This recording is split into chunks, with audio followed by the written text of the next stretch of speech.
Hi everyone, welcome back into this channel. And today I will be teaching you how to hide best friends on Snapchat. So let's begin right away. Just a disclaimer, Snapchat still doesn't have an option in which you can delete or hide best friends right away. However, this method that I will be teaching you is just an alternative. So let's begin. The very first option is to make sure that your Snapchat app is up to date. If not, please go to the App Store or the Google Play Store and update your Snapchat app. Once you have done that, simply open Snapchat and then go to your chat section.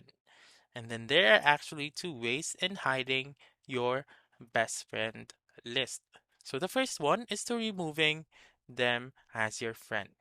The step that I will be teaching you is to simply press and hold onto their chat, so just like this one, and then click on Manage Friendship and remove them as your friend.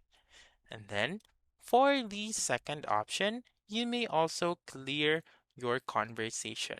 So to do that, you just simply again press and hold on their name and then click on Chat Settings and you may click on Clear from Chat Feed.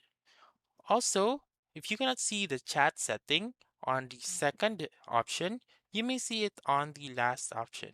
So that will work if you are going to clear the conversation of a group chat. So just like this one, this is a group chat. And then click on the chat settings and click on clear from chat head as well. So that's it. That's how you can hide best friends on Snapchat. So that's all for this video. Let me know in the comments section if this works out for you. For more helpful tutorials like this, please subscribe to our channel and don't forget to click that notification bell. Thank you for watching and have a wonderful day.